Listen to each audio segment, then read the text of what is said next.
I'm just working outside today in my own yard, and I just made a video. I'm, I'm gonna start planning out my videos. I look like a dang mess. Oh Lord. But anyways, I just made 3 videos. I'm gonna start planning my videos because I get on here. First of all, the storage on my phone is all messed up, so I gotta delete stuff before I make more stuff. And to be honest with you, I've had it with this damn phone because Android is better than iPhone by far. Without Android, I can just change it, the memory card or whatever. This is a pain in the ass. That's what it is. So I made, the first video was fine. But sometimes I will go on, this is my life. This is me in a nutshell. I'm on the path, right? And then I kind of veer off. And someone has to say, don't think of that stuff. Go on the normal path again. And yeah, so I'm telling a story, and then my brain wants to deal with what's it called? Unresolved issues and things, and I go on a tangent about something else that nobody else wants to hear about. So if I just tell my stories the way they were meant to be told, without bringing my own problems into it, then it would be a lot better. So it's a beautiful day. It's nice and cool. There's a breeze and it's still warm. But actually, I had to have my sweater on this morning. And I like it like that because I do not think I'm going to fare very well with this heat this summer. I just can't tolerate it. So, anyways, the whole thing of the story was, the first part was to be aware of your surroundings, obviously, lately, but also in your neighborhoods. And all my neighbors know that if I'm not catching you at the back window, I'm catching the front window. I'm nosy. I like to look around. I like to see who's in the neighborhood, and I'm constantly on alert. So today, there was a lady walking by. I was just waiting for the kettle, and there was a lady walking by, and I noticed that not only is she, when I walk by the houses, I look at people's gardens and things and get ideas. But she's twisting her neck as to look through into their backyards. And you're all probably thinking, I'm a nosy lady with too much time on her hands. I notice these things. I'm knowing to notice little details. And I notice she's cranking her neck as to look back into our backyards. And I've never seen this lady. No offense if you're watching this, but I just don't know who you are. I just know that I've never seen you in my neighborhood before. So then I walk to the front window thinking she's going to pass by, right? Well, she ain't there. And I'm thinking, what is she doing? But she's got 2 dogs with her. But, I mean, that could just be a thing to hide, could be her alibi using the dog. She's on my lawn. She's just about to let her dog do a poopsie scoopsie. Or should I say poopsie without the scoopsie. And she sees me there, and all of a sudden she calls her dog. Listen, lady, I know you're going to let your dog poop on the lawn. But you saw me, and then, you got trucking on. And, back in my day, we weren't allowed to go on people's lawns, on the neighbors' lawns. But, people's standards have been lowered now. So everybody just saunters across, and I don't really care. But I don't want your dog pooping on the lawn, especially when my grandkids play there. So, I mean, she could just be a nice lady. I don't know. But I've never seen her before, and I take a mental note of who's watching the neighbors, because a lot more people, the crime's going to go up. Half our town, if not more, is on, they're out of work right now. They're laid off. So we have the politicians say, get out of your tents and go find a job. And then the other part of the people they don't have work. Some of them are okay having the time off for the summer. They got their benefits to cover them for a couple of months, but others have other bills to pay, and they're not so happy. And they're hurting very much right now, especially the young ones. So, like I said, I'm more alert. Don't leave stuff out on your lawns or in your front yards that maybe you used to, because it could be tempting to someone, right? They might prowl up to grab your shovel and notice that one of your windows are unlocked, and every little thing, right? So just be aware. Unfortunately, that's the world that we live in. We come to think that we live in some first world place, but we're very far behind, trust me. A lot of work to do. So anyways, my second thing, my part of my story was I told a real good story, and I wish I didn't have to delete it. But again, I told you I went off the side road and started going into my own problems and issues. But anyways, my grandfather fought cancer twice, 10 years in between battles. And he had on this, he wore this fuchsia sweater. And I'm going to assume that he was colorblind. And to him, it might have been a bright red color. I don't know. But it was, he had lots of sweaters. We all would buy him sweaters for Christmas and birthdays. But he chose to wear this dark fuchsia sweatshirt all the time. And I said I was like that. I got my two favorite sweaters that have already been broken in and nice and comfy.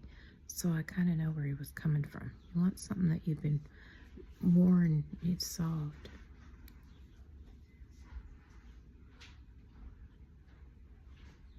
So he wore that sweater all the time, and he was a good man. He had a poodle, a toy poodle, and he would cook her up a little portion of beef and cut it all up for her all the time. And then I had a kitty cat, and I had to leave it with him for a month.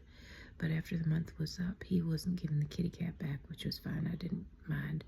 And he did the same with her, cut up little bits of food. And I said, I bet you he didn't even never make his own babies food or anything the sort. But the pets, he took the very best care of them.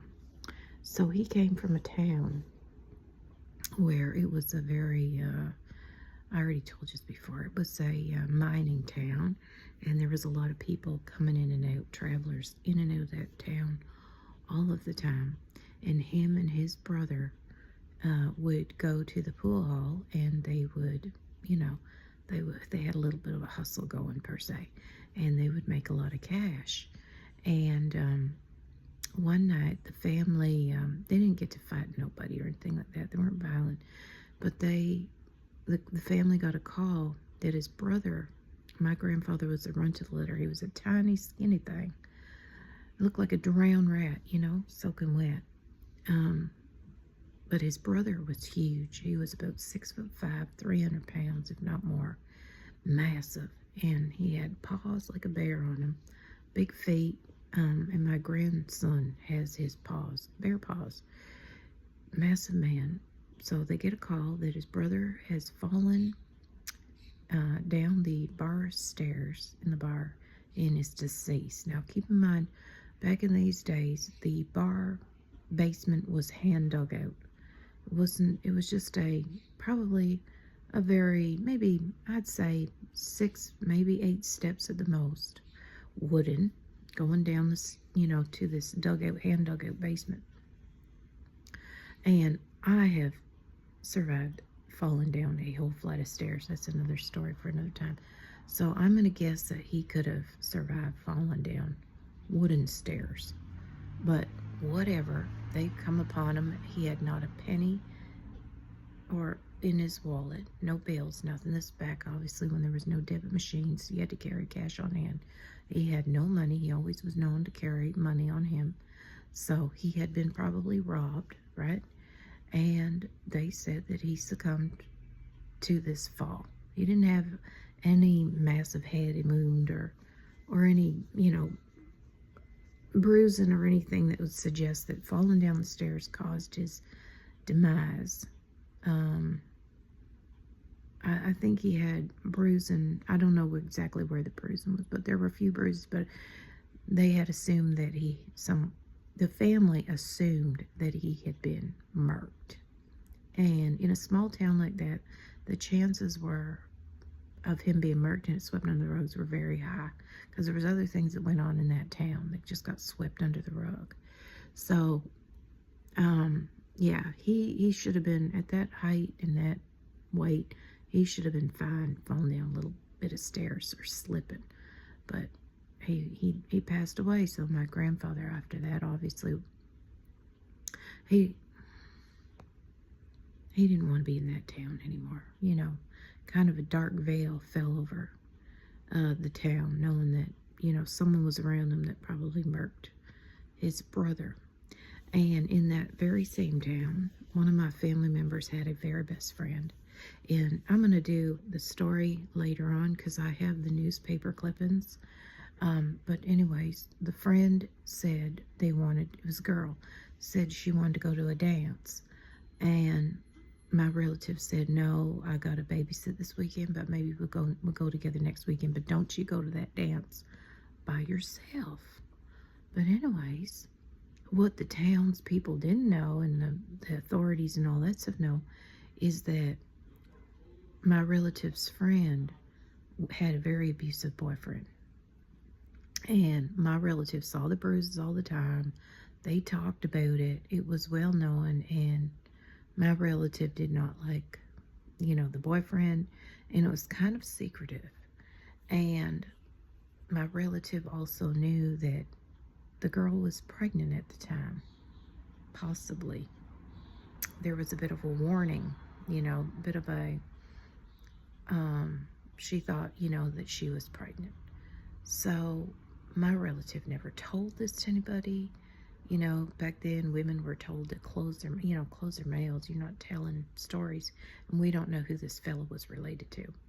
So the girl was found at the bottom of a bridge. And they thought that she had done this to herself. That's what it was ruled, that she went off that bridge by herself. But none of it made sense. And they had to have a big thing. It was a big write-up in the paper. And my relative swore up and down that the boyfriend did it because it had made sense that she told the boyfriend that she was preggers. And he went off the handle and pushed her off that bridge. Now, I don't know, allegedly all this stuff. I'm not mentioning names, so I'm not legally bound to anything that I say here. But so I was going over the things because I love going through people's picture books and photo albums and things like that because I found photos in relatives' things that they didn't display, right? You go in someone's house and they got all these pretty pictures in the photos. I don't want to see those. I want to see the ones that you didn't display that are in your picture books because those are the ones that are the best. I found a picture of my relative I did never found if I wasn't Snoopy. And it's beautiful. It looks like a beautiful portrait. So anyways, I went through the book. I found the newspaper clippings of my relative's friend. And I thought, I wonder if they remember who the boyfriend was, right? Chances are they don't. And I'm flipping through the scrapbook, and I thought, why wouldn't they have wrote the boyfriend's name down? Well, guess what? I look and I find the boyfriend's name. Well, he wouldn't be with us now. He'd be deceased. But wouldn't that have been, I'm going to do the story on the YouTubes, but I bet you that she didn't fall off that bridge. She was pushed. My money's, I'd put $100 bill, crisp, on saying that she was murked. But again, they didn't investigate that stuff. There was no DNA. There was no looking into it. It was just a young girl that jumped. And, a girl at that. If it had been a man, they'd probably do a little more snooping.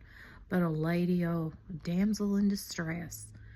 And so my relative was always upset that she didn't go to the dance with her. And I said, well, you didn't know it was going to go on, and you did tell her not to go, that you'd go with her the next week after that. But things go on, especially in small, and that's only the tip of the iceberg of the stories that I've heard out throughout my years, and little tidbits of things, and you glue them all together, and they start making sense. More sense than the story you were told to know. Like one time I was sitting at the table and I was talking to this friend of my son's, right? And he's telling me about this family and that family.